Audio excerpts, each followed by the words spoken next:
जय हिंद दोस्तों।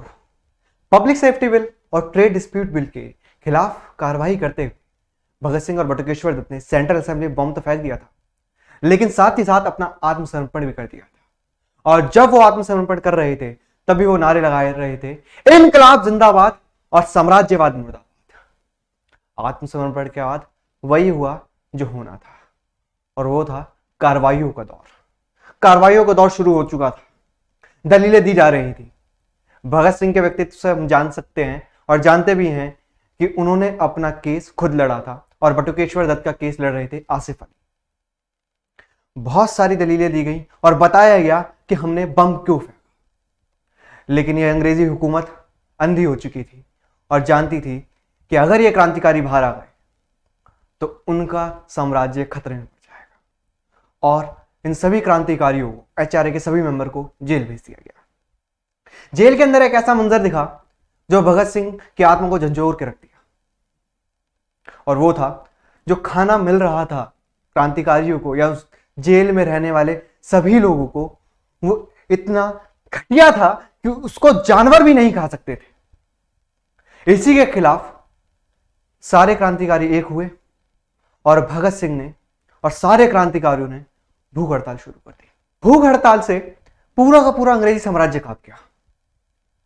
सारे के सारे अंग्रेजी ऑफिसर चाहते थे कि इन लोगों की भूख हड़ताल टूट जाए, और अंग्रेजों ने इस भूख हड़ताल को दबाने के लिए, इसको दमन करने के लिए वो सारे कदम उठाए जो उठा सकते थे। इनको मिर्चें खिलाई गई, क्रांतिकारियों के मुंह के अंदर जबरदस्ती मिर्चें ठूसी गई, दूध पिलाया गया ताकि इनका गला छिल जाए, इनको भूख लगे और इनकी भूख हड़ताल टूट जाए। लेकिन हमारे क्रांतिकारियों के जो हौसले थे वो पस्त नहीं होने वाले थे, और ना ही इन अंग्रेजों के अंदर इतनी ताकत थी कि इन क्रांतिकारियों को झुका पाए। और हमारे एक क्रांतिकारी जितेंद्र दास, उनकी इसी भूख हड़ताल के अंदर 63 दिनों की भूख हड़ताल, 63 दिन तक भूख हड़ताल पर रहे और इनकी मृत्यु हो जाती है। और सभी के सभी लोग अपनी आंख से निकलने वाले हर एक आंसू को, उस भूख हड़ताल को बढ़ाने में इस्तेमाल करते हैं, और उनकी शहादत का बदला उस भूख हड़ताल को जारी रख के किया जाता है। भूख हड़ताल जारी रहती है और 110 से भी ज्यादा दिनों तक की भूख हड़ताल चलती है, और जितने भी अंग्रेजी ऑफिसर थे वो अपने घुटने टेक देते हैं। हम सभी जानते हैं कि देश के वीर सपूतों को दुश्मनों से कभी खतरा नहीं हुआ। खतरा हुआ तो अपने ही गद्दारों से, जिन्होंने हमारी पीठ में छुरा भोंका। और भगत सिंह, सुखदेव, राजगुरु की पीठ में छुरा भोंका था जयगोपाल ने। जयगोपाल ने सर सॉन्डर्स हत्याकांड के खिलाफ गवाही दी, भगत सिंह, सुखदेव, राजगुरु का नाम लेकर, और कह दिया कि ये तीनों वही लोग थे जिन्होंने सर सॉन्डर्स की हत्या की। और इसी बीच अदालत के अंदर बहुत से क्रांतिकारियों ने अपना आपा खो दिया, और जैसा कि हम जानते हैं कि चप्पलें फेंक के मारी गई, क्योंकि रोष बहुत था। अपना ही एक क्रांतिकारी भाई जब गद्दार निकले ना, जब आजादी के उस पथ पर हम चल चुके हैं, उसके बाद भी इन अंग्रेजों की गुलामी करते हुए वह चाटुकारिता करे और हमारी पीठ पर छुरा भोंक दे, तो दिल टूटता है। वो सपने जो देखे गए थे अब वो टूट चुके थे। हर एक क्रांतिकारी जानता था कि अब फैसला क्या आने वाला है, और फैसला सुनाया गया 7 अक्टूबर 1930 को। कोई भी क्रांतिकारी जेल में नहीं आया, और इन सभी जजेस ने वो फैसला सुना दिया जो इतिहास के अंदर दर्ज हो गया, और वो फैसला था भगत सिंह, सुखदेव और राजगुरु को फांसी की सजा। बटुकेश्वर दत्त को आजाद कर दिया गया था, उनका केस विड्रॉ कर लिया गया था, और बाकी सारे ही क्रांतिकारियों को, चाहे किशोरी लाल हो, जयदेव हो, शिव वर्मा हो, गया प्रसाद हो, इन सभी को उम्र कैद की सजा सुनाई गई। इन तीनों के आंख में उस वक्त आंसू नहीं थे, खुशी का वो मंजर था, वो लहर थी खुशी की जिसका अनुमान लगाना मुश्किल है।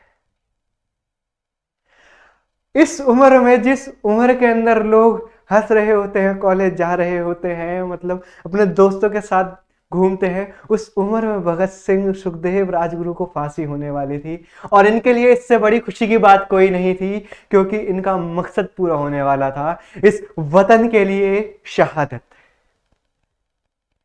ये शहादत इतिहास याद रखने वाला था। और वो दिन आता है 23 मार्च 1930 को। फांसी की सजा सुनाई जाती है 24 मार्च की, लेकिन 11 घंटे पहले ही 23 मार्च 1930 शाम के 7:30 बजे फांसी की सजा का जो मुकर्रर समय था वो दोबारा से पुनः दोहराया जाता है। ऐसा क्यों हुआ? अंग्रेजों को डर था कि जितने भी क्रांतिकारी हैं, जितने भी बाहर भगत सिंह के चाहने वाले हैं, वो जेल को तोड़कर भगत सिंह को रिहा करा लेंगे। सभी के सभी कांप जाते हैं। हर एक व्यक्ति उस जेल के अंदर होता है, उसकी रूह कांपने लगती है कि कोई भी व्यक्ति कैसे, जिसको पता है कि उसकी मौत सामने है, अब फांसी लगने वाली है, वो किस प्रकार हंसते हुए किताबें पढ़ सकता है, वो किस प्रकार हंसते हुए अपने दोस्तों के साथ आगे बढ़ सकता है, जिसके चेहरे पे कोई भी भाव नहीं था, ना ही दुख का भाव था, ना ही कोई खौफ था, ना कोई डर था, बल्कि एक तृप्ति थी आत्मा की कि हाँ, जो मैंने चाहा वो मुझे मिलने वाला है। हर एक व्यक्ति रो रहा था, लेकिन ये 3 दीवाने चल पड़े थे सहरा सजा के अपनी मौत को गले लगा। गाना गाते हुए जा रहे थे, मेरा रंग दे बसंती से। पूरे के पूरे शहर के अंदर एक शांति सी फैल गई थी और कहते हैं इनके नारे, इनकलाब जिंदाबाद, साम्राज्यवाद मुर्दाबाद के नारे पूरे शहर सुन रहा है। इनकी मां भगत सिंह की माता जी की आंख में आंसू थे, सब रो रहे थे कि किस प्रकार ये जानते हुए भी कि वो वापस नहीं आएंगे, इसने मौत को गले लगाया। और ये तीनों की आखिरी ख्वाहिश होती है कि हम आपस में गले मिले।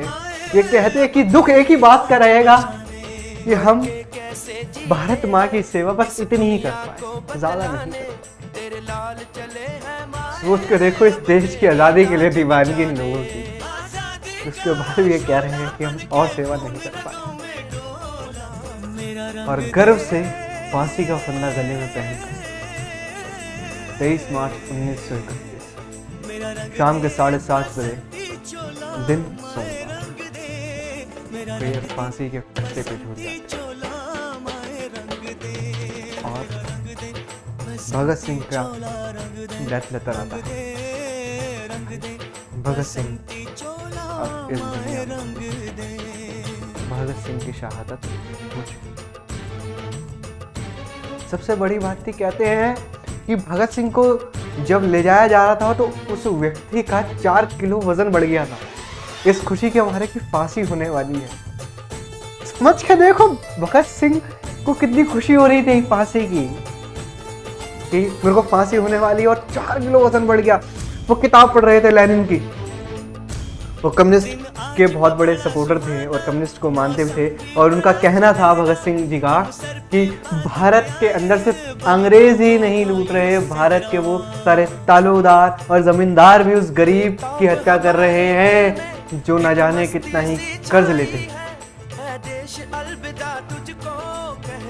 और 3 क्रांतिकारी हंसते हंसते फांसी चढ़ जाते हैं और अपने देश के लिए अपना सर्वोच्च बलिदान।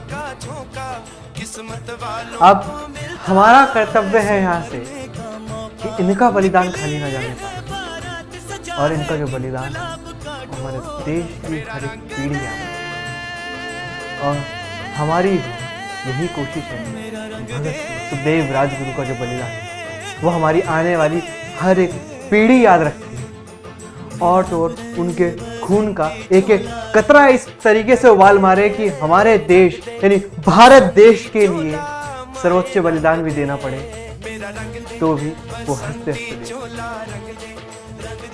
क्लास मैं अपनी वाणी को यहीं पे विराम देता हूँ और आपसे लेता हूँ विदा।